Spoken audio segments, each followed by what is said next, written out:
Stock market విషయానికి వస్తే దేశీయ స్టాక్ మార్కెట్లు భారీగా నష్టపోయాయి. చైనాలో కొత్తగా వెలుగు చూసిన హెచ్ఎంపీవీ వైరస్ పై మరోసారి ఆందోళనలు వ్యక్తమవుతున్నాయి.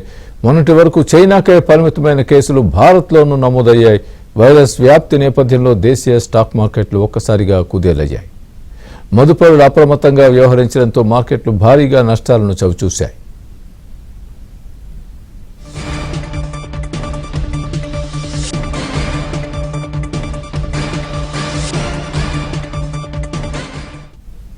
ఇంట్రాడేలో 79,532 పాయింట్ల గరిష్టాన్ని తాకిన సెన్సెక్స్ కనిష్టంగా 77,781 పాయింట్లకు పడిపోయింది. చివరకు 1,258 పాయింట్లు తగ్గి 77,964 వద్ద స్థిరపడింది.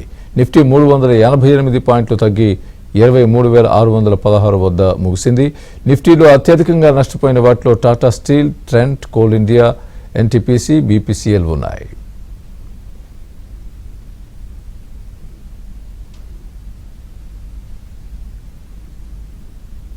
ఇదే అంశానికి సంబంధించి పూర్తి అప్డేట్ మా బిజినెస్ అనలిస్ట్ ప్రసాద్ చెప్తారు. ప్రసాద్ గారు నమస్తే. ప్రసాద్ గారు చెప్పండి, ఈ బీఎస్సీ సెన్సెక్స్ కానీ నిఫ్టీ కానీ భారీగా పడిపోవడం వల్ల భారీగా నష్టపోయాయి. కొన్ని లక్షల కోట్ల డబ్బు ఆవిరైపోయినట్టుగా మనం చూస్తున్నాం. దీనికి సంబంధించి ఏ విధంగా అనలైజ్ చేస్తారు మీరు? ఎప్పుడైనా సరే మార్కెట్ లో భయం అనేది చాలా భయంకరమైన విషయం. వాస్తవం కన్నా భయానికి ఎక్కువ మంది రియాక్ట్ అవుతూ ఉంటారు. ఇవాళ రోజు జరిగిన దానికి కారణం కూడా చెప్పాలి అంటే కేవలం భయం.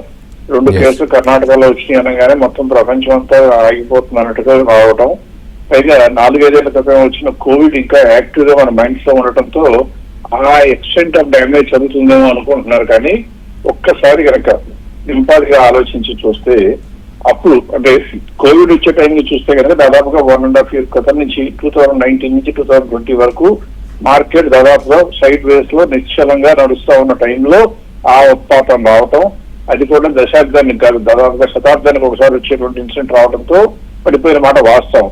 అప్పుడు కూడా మొత్తం పడిపోయింది. ఎన్ని రోజులు పడిపోయిందా అని చూస్తే దాదాపుగా March 1st మొదలు పెడితే March 24 అంటే 2-3 వారాల్లో కరిగిపోవటం అయిపోయింది.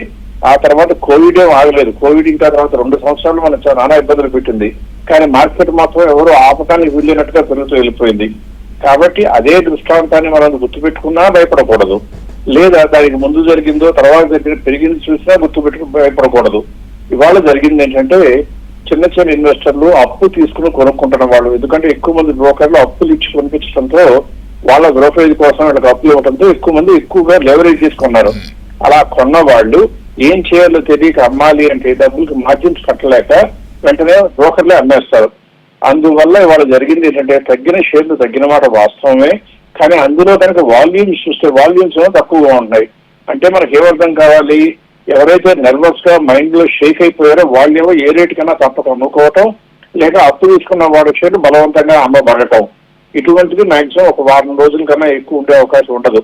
ఆ తర్వాత ఎక్కువ కూడా మీరు నేను అప్పు లేకుండా మన సొంత డబ్బులతో కొనుక్కుంటే కంపెనీ మంచిది అని కనుక మనకు తెలిస్తే భయపడవలసిన అవసరం ఏమీ లేదు అని కూడా నింపాదిగా తెలుసుకుంటాం. కాబట్టి పైగా మనం అన్నిటికన్నా ఆశతో బతుకుతాం కాబట్టి అలాగే పెట్టుకుంటాం. అంటే మన మూలంగా సెల్లింగ్ రాదు.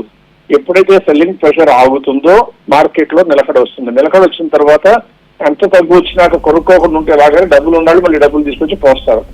మార్కెట్ లో ఇటువంటి ఉత్పాదన రావడం ఖాయం. ఏమాత్రం భయపడాల్సిన అవసరం లేదని నా ఉద్దేశం. Okay, right sir, thanks for the analysis.